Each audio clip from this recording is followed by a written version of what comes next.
All right. Good evening, everyone. Welcome to the first Alberta Softball Umpires Association webinars for 2020.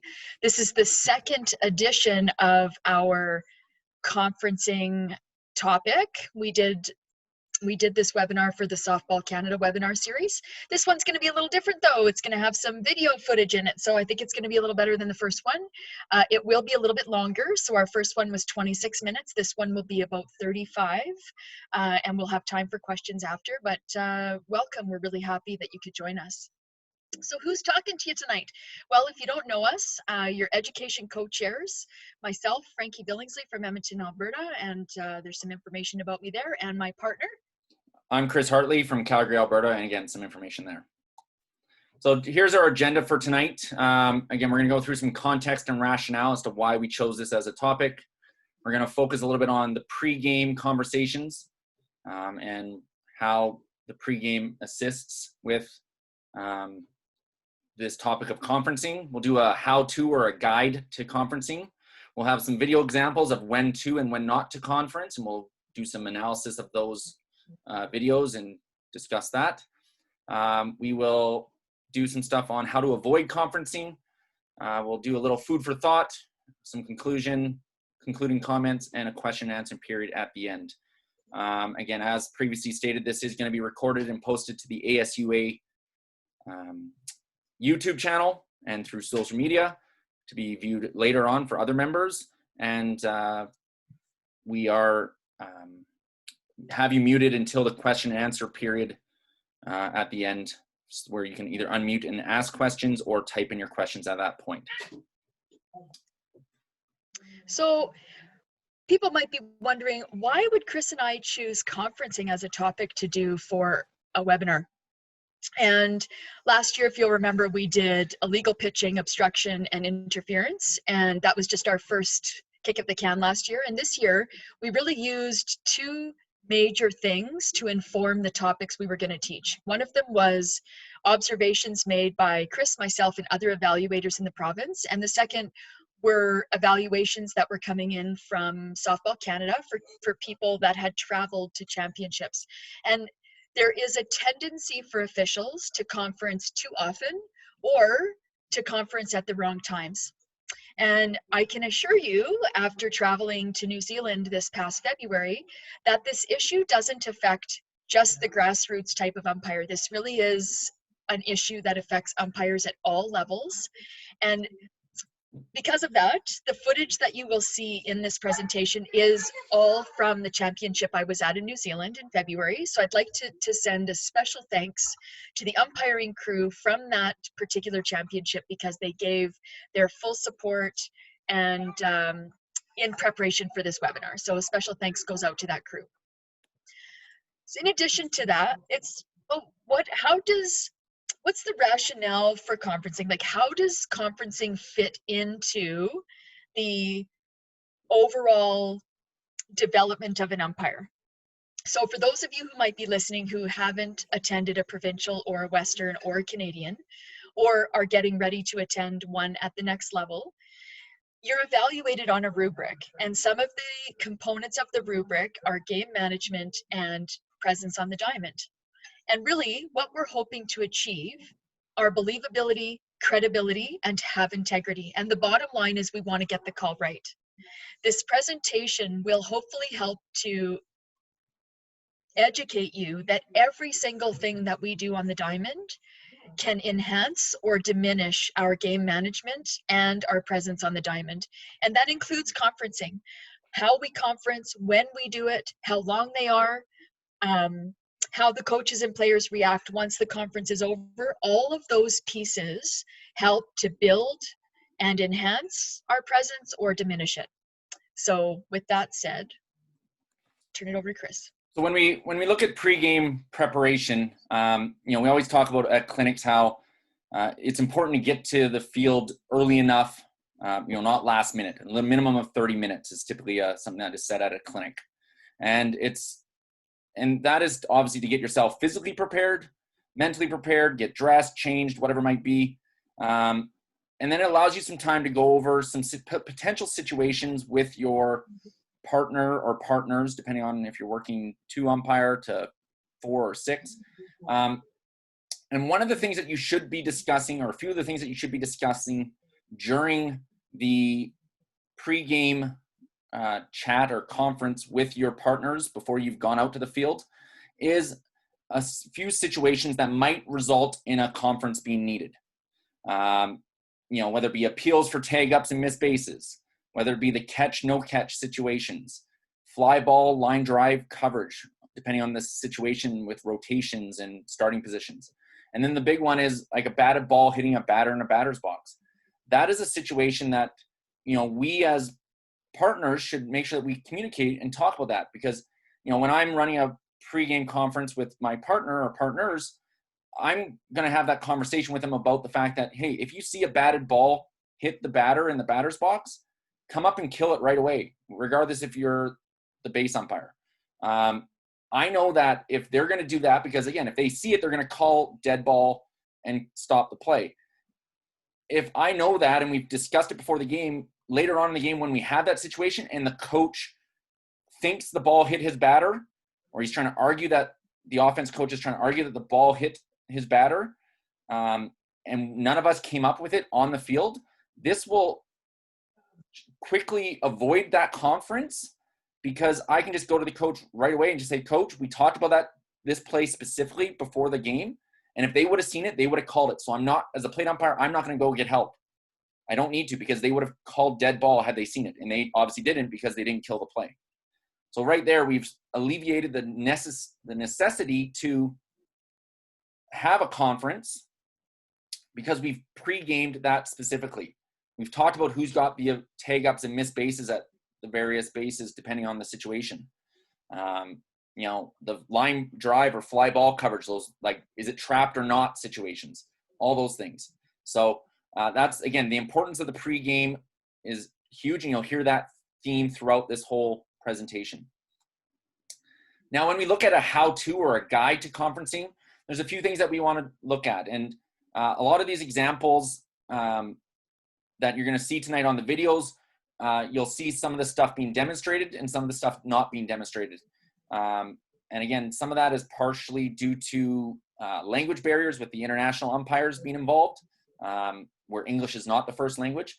But the first thing when you do have to conference is you want to move to an area away from the participants. So it might be between pitcher's mound and shortstop. It might be, halfway up the third baseline. Depending on the situation and where it happened on the field, you're going to get to a spot so that you're not standing right beside players or coaches, and you're not having them leaning over, looking over your shoulder, listening in. You want to kind of keep them away, and you might have to give them a little bit of a stop sign or a shoo away sign to say, just give us a second to talk. When you do come together, a tip that I was told was to cover your mouths with your hands, or, kind of try and block your lips so that they can't see who's doing all the talking. Because if there's 3 of us that did together and, I'm the only one that's doing all the talking, well, then they obviously know who's the one that changed the ruling or overturned it. Must have been Chris. So by covering up your mouth, or, it kind of distracts or deters the lip reading specialists on each team from having, being able to see who's doing the talking and see what's being talked about. Second part of that, obviously, is do not use gestures, right? Try to avoid the pointing, try to avoid head nodding or shaking the head no. And again, at times you're able to do that, but there's other times where that's not possible. And again, you'll see that in some of these videos because of the international backgrounds of the umpires. Some of them do make those gestures just because they have to. That's how they communicate a little bit with their partners about agreement and stuff, because of the language issue. When we come together, who runs that conference? Well, it's the initiating umpire.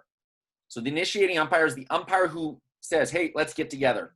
Usually, majority of the time, that is the umpire that has been asked to get help or who made the initial call.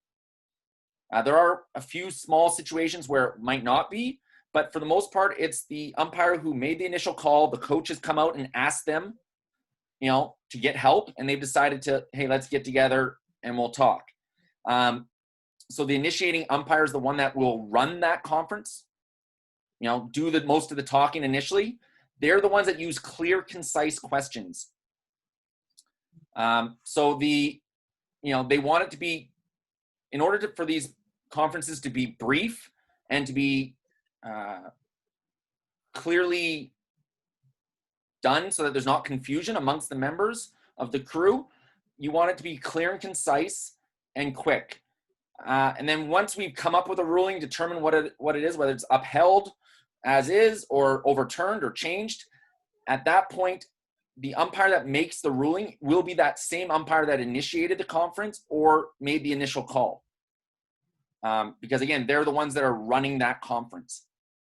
So Frankie and I decided to do a little role play situation just to help out some, especially our inexperienced umpires, to kind of demonstrate what a potential conference might look like. So here's the situation. We have a runner at first. They're stealing second, 2-umpire system. It really doesn't matter what umpire system, but assuming it's a 2-umpire system because it's just Frankie and I. And, the steal of second, there's a tag at second base. Big dust cloud pops up, right? Me as the base umpire, Frankie's on the plate. I rule that the runner is out on the tag. Offensive coach asks for time. We grant them the time. He comes out to me and he says, "Hey, Blue, Mr. Umpire, that shortstop dropped the ball when he tagged my runner. So my runner should be safe, not out." My response to him is, "Coach, I didn't see the ball drop, but let me ask my partner for some help, see if she saw something." So at this point, we're going to get together in a neutral area away from the participants. We're going to meet. And this is what the dialogue might sound like. "Hey, Frankie, coach thinks that the shortstop dropped the ball on the tag. I don't have him dropping the ball. Do you?" I did not see the ball drop. "Okay, thanks." At that point, I would turn towards the coach, in the direction of the coach, give him a out signal, mechanic, to say that we still have an out. And I might have to give him an explanation that none of us saw the ball drop during the situation, right? So clear and concise. And again, this allows, our inexperienced umpires an opportunity to see that's how quick it can be with clear, concise questions or statements. Frankie didn't give me her opinion or anything like that. It was just, I didn't see it, what she saw. So that's one example of how it could be. And as we progress here into some examples, you'll see some other situations. Thanks, Chris. So just before we get to the video footage and examples of when we do want to conference, I just wanted to say a few things. As Chris already alluded to, some of the behaviors that you'll see are not actually what we've suggested. These videos are not being shared to judge. These are being shared for education. This is instructional. This isn't a reflection of the ability of the officials. These are elite officials that you're going to see in these videos. In fact, 10 of the 13 officials that were in New Zealand are actually going to the Olympics next summer. So this is a really great crew. This was an elite level crew, but it does exemplify that there are still issues at all levels with conferencing when we shouldn't. But these ones are when we should. So the first example is a situation where we've had a drop ball and the crew gets together to take care of an obvious error. So as the video begins here, you'll see there's a hit ball to the second baseman who throws it over to the shortstop. We have an out, and then we have the ball on the ground. So immediately the calling official pulls her crew together, and you'll notice here that 3 of them are together. They wait for the 4th official to get together. It's imperative that you have all of the officials on the diamond come together for the conference, so please wait. They have a quick conversation and she signals safe. So this is a situation where we do want to conference because everybody in the park has seen that something different from you. So if we want to show this one again, the ball's hit, pay attention to the second base person who throws it over to the shortstop. He's there, and then he doesn't have the ball. So it's really good to conference on this play. You don't want to make this reversal on your own. This is a situation where the crew can be helpful to you. Your crew credibility is increased because you've gotten the call right. And it's quick, concise, they get the decision and they move on. The second scenario is the application or the enforcement of a rule. So in this video,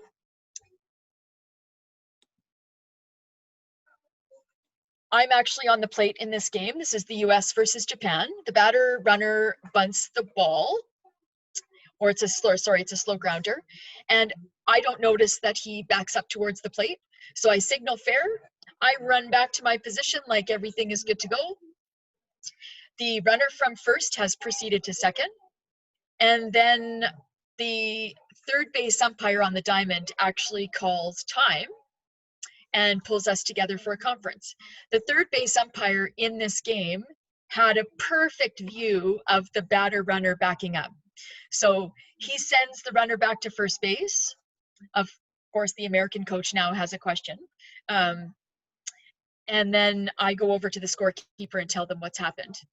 So I just think it's really courageous for someone on the diamond to call a conference when it's not their call, but they clearly have information for the rest of the crew that will allow the crew to apply or enforce a rule correctly. So this is absolutely a good time to have a conference on the diamond. The last video that we're going to watch is when you have two calls, two umpires on the same play. So we have a collision, we have obstruction from the second base umpire, and we have interference from the first base umpire. The second base umpire recognizes that there's been interference called and calls the runner out. But then, of course, we will have the New Zealand coach run out and speak to that official. So pay attention to both umpires here. They're one on the right-hand side. Briefly, you can see. So you see obstruction, and then you see the first base umpire with his hands in the air. So we have two different calls on the same play. So the official who made the call ends up pulling the crew together, and they have a conversation. And once that conversation is over, she will go back to have a conversation with the coach that the call goes against to explain how they came up with that decision, etc. And you'll notice that one of the officials is gesturing, something we've recommended not to do. But again, when you're trying to communicate and you have people that don't speak the same language, there's some interesting things that occur to try and sort out a problem. Interestingly enough, this exact same play happened at the Olympics in Greece, where there was one official who called obstruction and one official who called interference. They did end up conferencing in that game, and the way they decided who was going to have the call was they decided that the umpire who was receiving the play was going to have the final decision. And after this game in New Zealand, that was a tidbit that came out of that game as well, that something you may want to pregame is if you have collisions on the diamond in between bases and you have a 3 or 4 umpire system, you may want to add that to your pregame, that if you have a collision, the umpire who's receiving the play should be the first person to have an opportunity to call that. So now we're going to turn our, so this is just a summary of when to conference. So you're fixing an obvious error, applying or enforcing a rule correctly, or you have 2 different calls on the same play by 2 different umpires. Those are sort of 3 things that Chris and I came up with, and we had footage to demonstrate that these are instances where you absolutely would want a conference to A, make sure you get the call right, B, you enhance the credibility of the crew because you get the call right, and 3, I don't know, you just can't come out of 2 different calls by 2 different people without getting together to have a conversation. So here are some examples of when not to conference. So Chris has already talked about the batted ball hitting the batter. That is definitely something that you can address in your pregame conversation. And he shared how he does that. And he also shared what he says to a coach if they come out to have a conversation with him. We have video footage of a catcher's obstruction play. We have footage of a team giving you heat after a close play. This happens frequently when we make decisions and teams don't like what we've done. Is it a good idea to conference? Well, we're going to show you one where we don't think it was a good idea. A third example is base awards after an obstruction. And then the final comment I would make before we get to the footage is oftentimes officials, as they're going through their umpire journey, will conference for affirmation or appeasement. And when I say affirmation, I mean they've made a call and they believe in that call, but they're going to have a conference just to affirm that they've made the right call. If you believe in your call, you don't need to have a conference to affirm what you've already done. And appeasement is where you also, again, I've made a decision, I'm comfortable with it, and a coach comes out and argues or wants you to go for help, and you already know you're not going to change your mind, but you do it anyway because you're appeasing them. And I would strongly encourage you to avoid doing that, because you have to be thinking of the perception when you get together as a crew to have conversations. And if you're only doing it to appease someone, to me, that's not a great utilization of time. So without further ado, our first scenario of when not to conference is a catcher's obstruction. So catcher's obstruction in this scenario is when the bat hits the catcher's glove.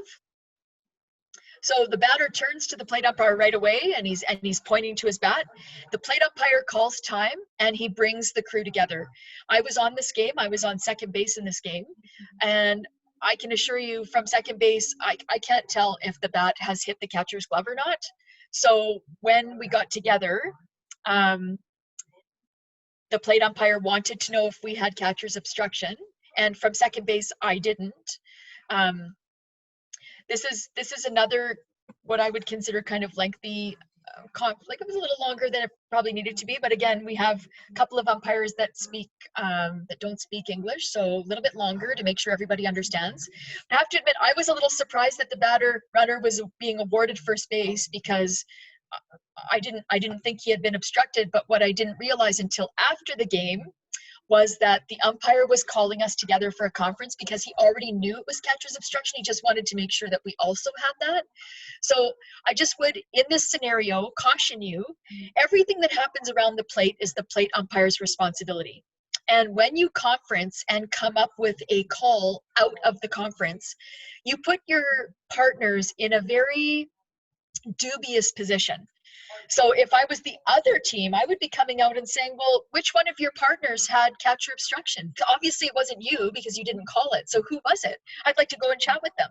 So we have to think about the way the position we put our crew in when we get together for a conversation. So I would encourage you, if this happens in a game, because catcher's obstruction doesn't happen frequently, there's no rush. And if you delay and then award the batter runner first base, that's not a problem. The second scenario that we have is the getting heat after a close call. So the third baseman plays the ball, throws it over to first. It's a close play. The first base umpire calls safe. We've had a run score on this play. The South African coach is, I don't know if you could see it there, but he ran down to the plate umpire. We have the base coach and now the home plate umpire going towards the official who's made the call. And we also have a third coach talking to the plate umpire about the same call. Now, as I said earlier, we're going to make decisions on close plays, and people aren't going to be happy about it. That doesn't necessarily mean we have to conference. We do conference here, so I was on this game as well. So I was this is still me at second base here. And so one of two things happens here. So what if the official wants to change their mind? That's really tough. You've made a judgment decision. It was a close play. It wasn't an obvious error. I think you put the crew in a really precarious situation if you come out with the opposite call. And now you have issues with the other team. Secondarily, though, when you get together with your crew after a close play, and this one is also a long conversation. When you get together with your crew after a close call and you stay with that call, what have you now just done? So the team that the call went against was already irritated with one umpire, and now they're going to be irritated with all four of you. So really, close calls happen. We have to make them. That's why we're on the diamond. But it's really difficult to have a conference in that scenario because you're in a lose-lose situation. You lose if you change your mind. You lose if you stay with your call, just because it puts a spotlight on the whole officiating crew that's kind of unnecessary. So, and the third scenario is base awards after an obstruction. So in this video, we have multiple runners, and you'll see the runner at second base falls because he bumped into one of the defensive players. So we have an obstruction call made. And in this game, just for interest, the Canadian coach is coming out because he thinks that perhaps the runner interfered, which was not the case. The ball was not even anywhere near the player. There was an obstruction call that you'll see, an obstruction that you'll see, yeah, right there. So he trips over the shortstop. The obstruction call was made. The reason we have a conference here is the plate umpire felt that the crew needed to come together to make sure that the runner who was obstructed was at the appropriate base after the obstruction occurred. And so when Chris and I saw this, our only comment would be, this is probably something you can deal with in the pregame. If there is something you need from your calling partner who has obstruction on the diamond to ensure that everybody's on the same page with regard to where the runner should be after the obstruction, then talk about that in the pregame, because then this is a conversation we can avoid getting together as a crew. Because remember, the plate umpire is responsible for the flow and tempo of the game, and every time we stop the game, that interrupts the flow and tempo.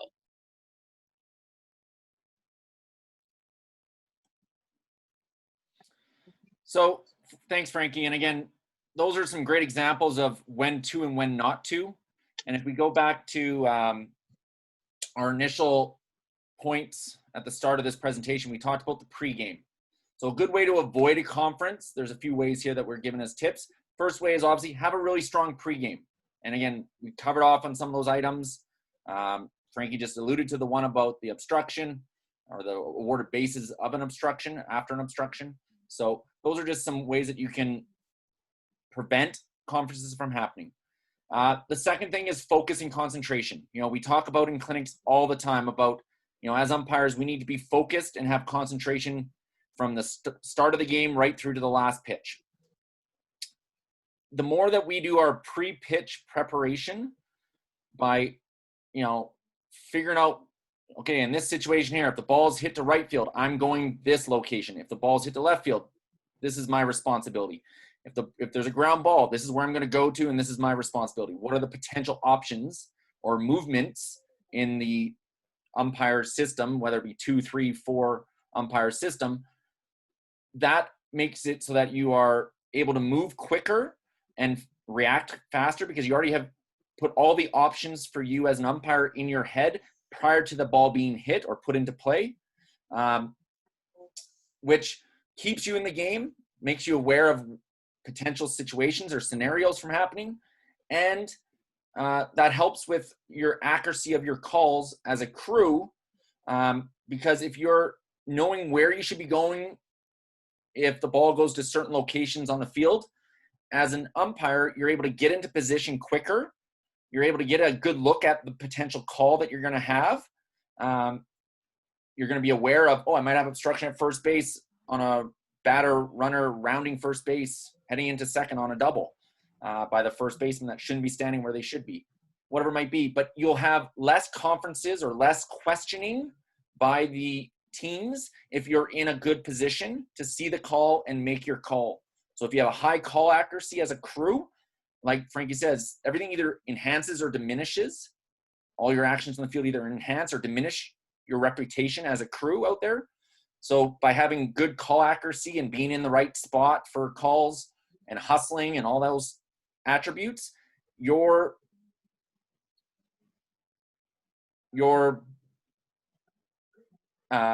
likelihood of conferences having to happen are going to go down because the teams are going to be happy with the officiating that they're receiving. They may not necessarily always agree with the calls, but there's less likelihood that they're going to argue if you're in the right spot. And that ties into our final point, which is having confidence, right? Fake it until you make it. As inexperienced umpires, or even as experienced umpires, I'm not always 100% sure of the call that I make, right? I got to the best position I could get to. I made my call based on the things that I've seen. But you know what? Maybe I got it wrong. You know, none of us are 100% correct all the time on the field.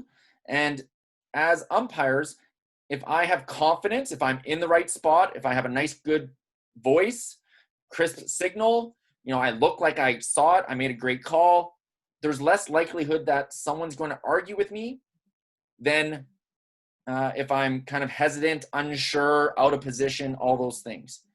So as umpires, one of the biggest things that we can do on the field is to hustle, get in a good spot, and fake it till you make it. Fake it, right? And you might get out of there without getting as much flack from the teams. All right, our last video educational pieces for you this evening. So, Chris and I, after we looked at this, we were like, you know what, this is going to be called food for thought. And this is why. This is split into two different components, and it's long, and I'm just going to talk over it as we watch it. So if we start the first one, we have runners on first and second. This is South Africa and Denmark. And there's a hit to the shortstop. And he fields the ball. And we have no call on the play, which, again, there's no, whether or not there should have been is not the point here. The Denmark coach comes out of the dugout and approaches the umpire to whom the runner was running towards. And automatically, right away, the umpire is going to conference with his crew. So the crew gets together, and you'll notice as I've timed this, and this conference is a little over a minute. So just while they're talking, I'd like you to think about, you know, what are they talking about? Why is the conference so long? You'll notice as they're talking, there comes a point when the Denmark coach starts to approach the group. And it was at that point when I was watching the video that there he is, he's starting to approach there. It was at that point that I was thinking, what is the coach thinking right now? You know, this is kind of a lengthy conversation. Is there a potential that there might be a call when there wasn't one to begin with? Like, okay, they come out of it, and the umpire to whom he had the first conversation continues to talk to him. And the plate umpire is also in close proximity. And we're going to start the second video to pick up from where the first one left off. And you can see that the coach is kind of continuing to chat. He's making gestures. I think that I never spoke to the umpires on this game about this in too much detail. So I'm assuming that the plate umpire is in close proximity to this conversation because she's hoping to get this game back going. And she's probably trying to figure out a way that she can help the conversation along because the plate umpire is responsible for the flow and tempo of the game. So she's probably wondering what she can do to get this back on track. Like, what can she do? This conversation is also very long with the coach. And it's at this point that I would like to share that you're not going to be able to avoid conferencing throughout your umpiring career. And I would suggest to you that the officials that reach the pinnacle do so because they have a high level of introspection. They are self-reflective of all parts of their game, and conferencing isn't it isn't devoid of that either. So why I say that is because when you do conference, you should be thinking, did it work? Did, was it helpful? Did the coach actually, whether or not they agreed with the decision, did they actually go back to their dugout, or did they go back to their coach's area?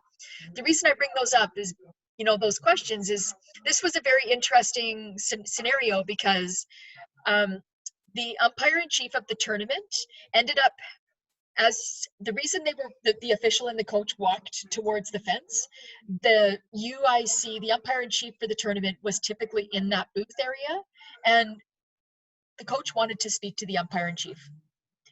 At this particular moment during the game, the umpire-in-chief was not sitting in the booth, but he had started making his way to the diamond when he saw the conference, and he will come over to the fence here and have a conversation with the coach and the umpire. At the international level, to avoid a protest, the coach is allowed to ask for a ruling on the diamond, and the reason they do that is because protests cost money. So I didn't talk to the crew, so I'm not totally sure, but I think that's what was happening by the time the UIC was involved, so that he could avoid paying money for a protest.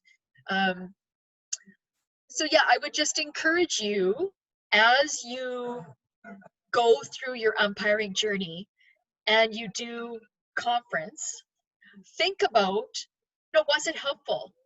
Did it help the game, or did it hinder the game? When I conveyed the information to the player or the coach, most of the time the coach, after the conference happened, how did they respond to the information? And then you could also start thinking about, when you really start getting introspective, you can start talking to yourself about, how did the conference go? Did I run it correctly? Did it go quickly? Was I clear and concise in the way I communicated with my partners? Those are all things that will help you get better the next time that you have to do one. So this particular example that Chris and I are sharing with you, you can see the coach chatting with the umpire-in-chief now. And we are, by the time these two videos are done, this is 7.5 minutes of footage from the game that was about one play. And sorry, I wasn't clear. The coach thought that the runner interfered with the shortstop, and the shortstop was unable to make the throw. So that was the crux of why he was upset in this game, and why he talked to the third base umpire, and then why he continued to talk to the third base umpire, and then why he continued to talk to the UIC about this particular play. So again, I would just, when you're going through your own journey of officiating, think about, why are you going to get together? What are you going to say? How long it is? Yes, interference is still a judgment call, but there, I guess one thing I did know is he thought the shortstop had tagged the runner. Again, that's judgment too, but anyway, I think, yes, it's judgment, but I think that the coach was arguing that the player couldn't actually throw, and that's why he was gesturing, but I don't know that for sure. But there's things that we need to be thinking about, like how long the conversation is it helpful to the game? So we finally get the game going, and then the last thing I would say is, when it doesn't go well, or in this situation, we've had 7.5 minutes, the coach probably still is frustrated, he didn't get the call he was looking for.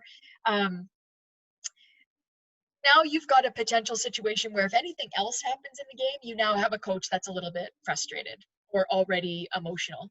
And it's, again, the reason that all this footage is here is to show people at the grassroots level that these things happen at all levels. people at the international level are not immune to it.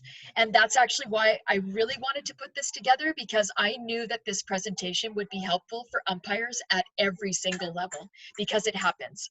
So I really was excited that this would be helpful for a level 1, a level 3, a level 5, or people that are already traveling internationally, and why would we conference and why we shouldn't conference. And then just food for thought. You know, think about what you're doing and the perception that people have, and how beneficial it is. Is it helping your crew? So we're going to go into some concluding thoughts here and tie it up quickly. We've talked a lot about pregame, and I will tell you, I pregame conferencing before a game. And I have 2 rules of engagement. If we are going to conference, I would like these 2 things to exist. That one, that you think somebody else on the crew has additional information you don't have. And 2, that you're actually willing to change your mind. I think those 2 things should exist for an umpire to call their umpiring partners together, because you need to have, why are you getting together? So these are 2 of the rules of engagement that I use, and it's been really, really helpful. For those of you who might be on the cusp of going to your first Canadian, you need to be aware that you might be dealing with umpires who don't share the same language as you do, and you need to talk about that in your pregame. How are we going to talk on the diamond if something happens? Internationally, as you saw from some of the video clips, there were numerous games where there were umpires on the crew that don't share the same language, and you need to talk about how are we going to manage conversations if they are necessary, how are we going to manage that if we have to get together? And the last thing that Chris and I wanted to share, Chris and I are both multi-sport officials.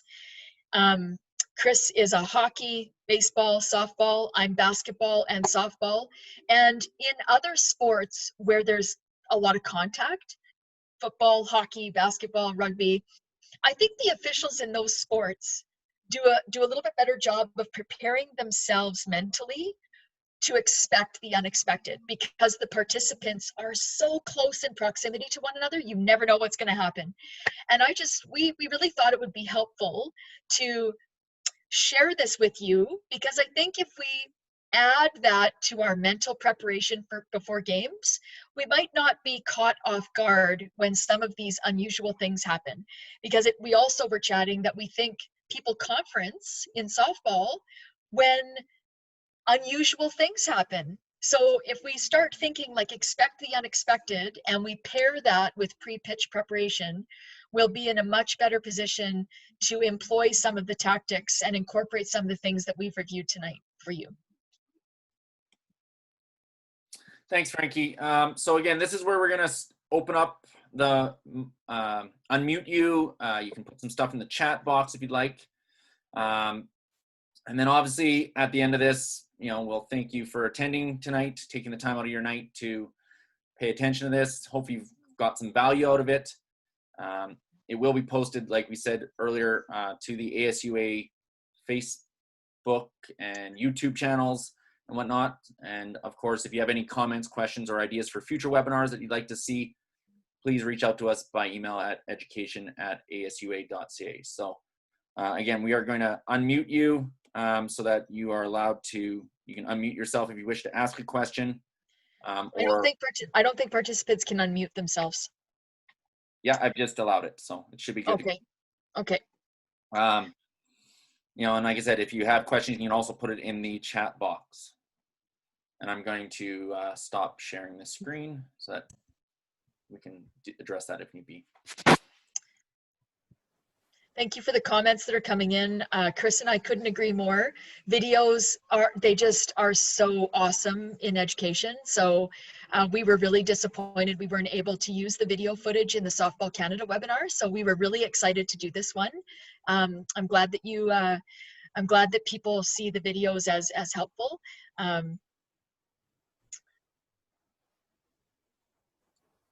Thanks, you guys did an awesome job. Thank you to whomever said that. There was a question, just someone had asked way back when about what was the issue on a tag or lead off. Yeah, that was the one Melissa- I said. It was he thought it was interference. Yeah. Right. Yeah. And again, if you have any questions, please ask. Again, we have another 10, 12 minutes of our time if you need to, or have anything that you want to ask about conferencing, please don't hesitate to ask us either by. Okay, thanks, Frankie and et al. This was great. I really enjoyed it. I'm so brand new to this. Pre-game, I'm wondering, is there a basic list of items that you can go over from pre-game? I know that it will change as I get more experience and depending on the crew and depending on the game, but is there a basic one Right. that I can kind of start with and then build from there? Thank you, Melissa. Melissa Sargent from Edmonton. Thank you so much. Yes, actually, Softball Canada a few years ago put together a pre-game checklist. And I'm going to actually go get it because I know exactly where it is, and I'll show it to you. Yeah, so like Frankie said, they did put together a checklist. Personally, and again, some of the stuff is on the checklist. Oh, she's got that handy. There it is. Yeah. So it's an umpire conference card. I'm hopefully maybe Terry Richter can figure out, our provincial umpire in chief can figure out how to make these available, or he can at least tell people where to get them. But it's actually got a list of all the topics that they suggest you cover. So, are there any new rules? Major rules like obstruction, interference, new mechanic, but diamond can, like, it goes through a list of things that you might want to think about. And to your point, Melissa, depending on if you're at a diamond that you're at all the time, well, maybe you don't talk about diamond conditions, but yeah, and they've actually, the Softball Canada one comes laminated. So it's like, this has been at the bottom of my bag and it still looks like it's in mint condition. Yeah. And somebody Melissa, does have copies. Alan Johnston in Edmonton has some copies available, so that might Cool. be for you to reach out to. Yeah. So Emma asked a question about managing the language barrier during conferences. Any recommendations or suggestions? Now, again, at a national level, where we sometimes will see that is with our fellow umpires out of La Belle Province in Quebec. That French is their primary language. Some might argue as well the Newfies with their accent can be a different language. But for us, again, it's something that you might talk about pregame as well, is like, how do we, deal with that? I've had to deal with some situations with international level umpires in baseball and stuff like that, from Cuba and whatnot. And what we've done in those situations a little bit is obviously you slow down your talking, try to keep it very simple vocabulary, languages that are baseball-like. So, out, safe, those type of things. Try to use maybe some hand gestures do come in here, and that's where, like I said, you witnessed that in the videos, and it's kind of against what we said you should try not to do.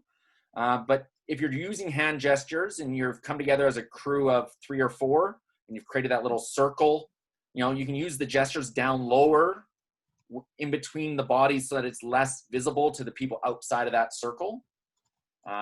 So those are just a few tips and suggestions. I've got a little bit of French vocabulary in my background, but not extreme amounts. So, and it usually our Quebec umpires usually have, some English in their vocabulary and stuff too. So that's something that has helped. There's a little bit of give and take there, but, for some of us, that would be that there. From an international stage, I don't know if Frankie has any other tips. But again, some of those things I talked about is like using the baseball vocabulary or language that we know about, and that is familiar regardless of worldwide, would be my number one suggestion. But yeah, just the last thing in addition to what Chris said, talking slowly, definitely. The other thing is, though, I don't think we realize how many extra words we use that we don't need. So when we get together and you've got 3 officials on the diamond that you don't share a language with, gestures do help, unfortunately, even though we're not supposed to, as Chris said. And then just like, so we all need to make sure first why we're there. So the biggest mistake that I see people making is they don't clarify why we are together. Because you have to remember, in multi-umpire systems, if there's been a hit to the outfield, there's at least one umpire that might not be in the infield. So they might not know why you're together. So you have to make sure that you clarify that. And then I would just say, be really, really clear and use less words. So out, coach wants safe. Like, literally, you don't need to use a lot of words. And you just need to, especially if you're not the one calling the conference, if you are trying to ascertain why somebody else has called the conference, well, first of all, the person calling the conference runs the conference. And if they can't, they will actually speak very slowly, and they'll speak in fewer words, which actually makes it easier to understand. So. And then Lynn asked if we could post the conference checklist items. You know, what we can do is we can try and reach out and get it added to our ASUA website or through the Facebook thing, like a template of it.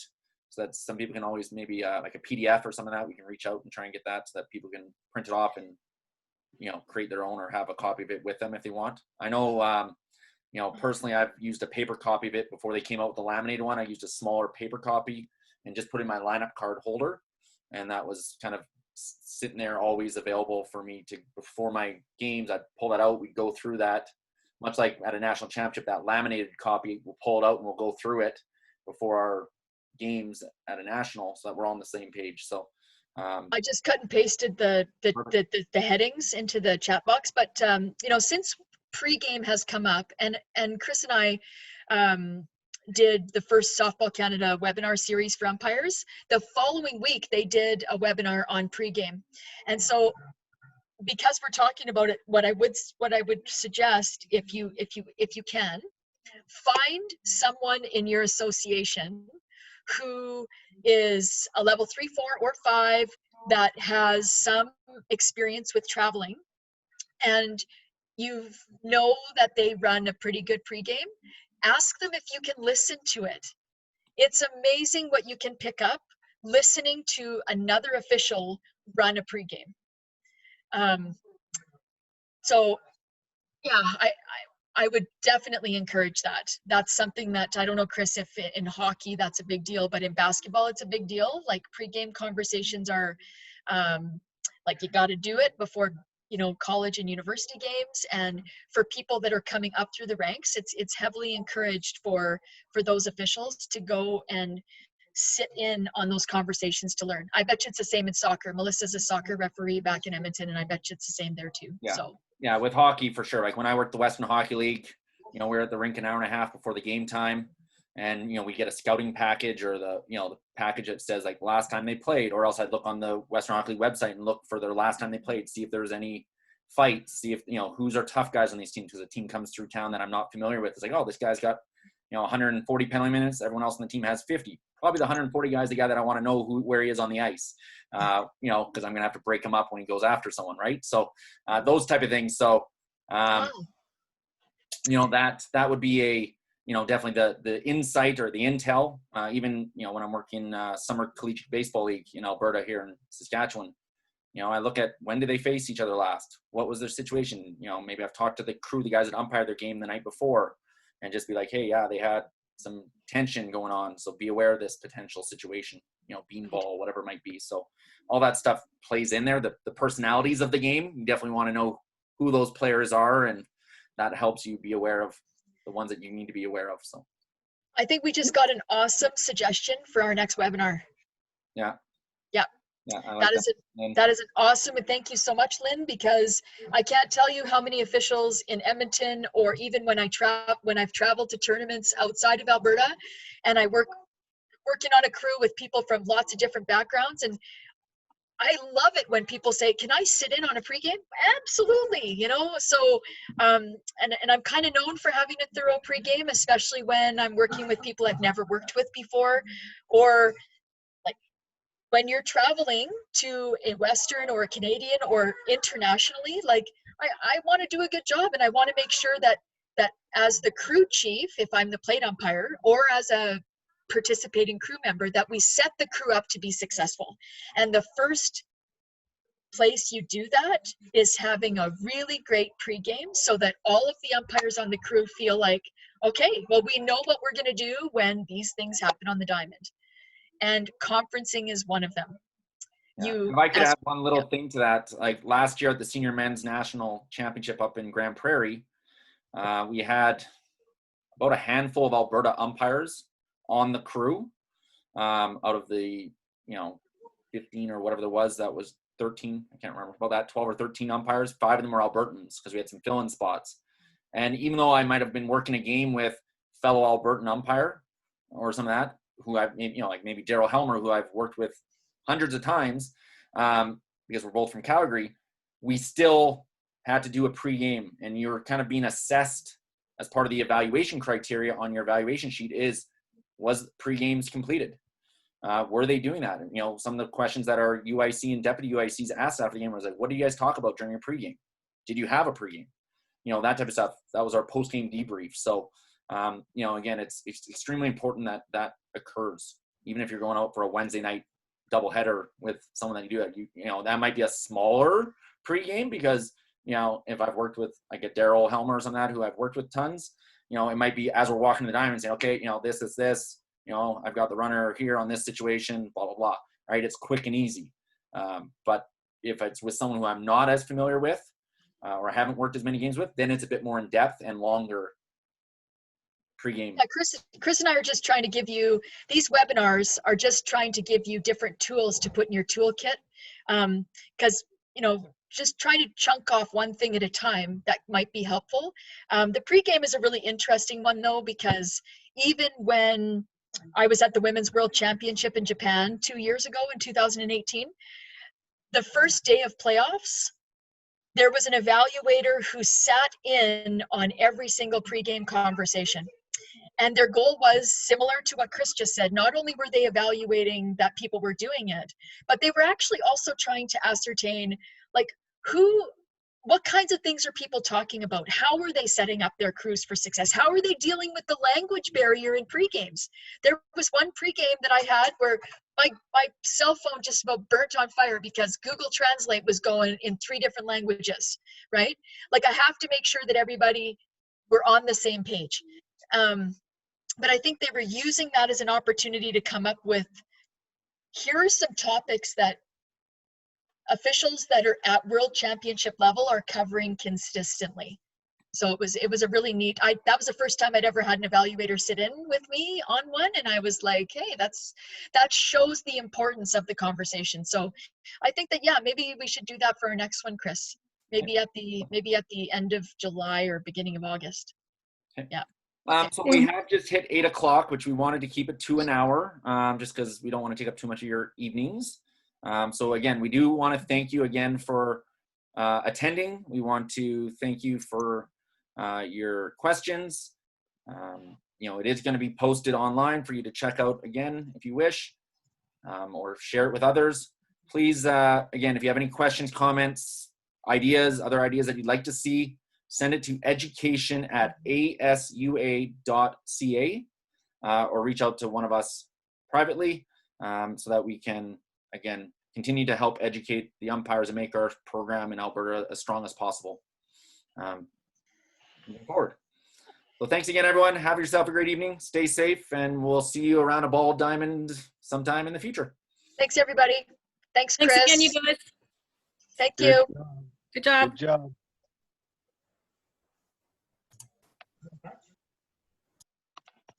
See you, Chris. Thanks. You're awesome.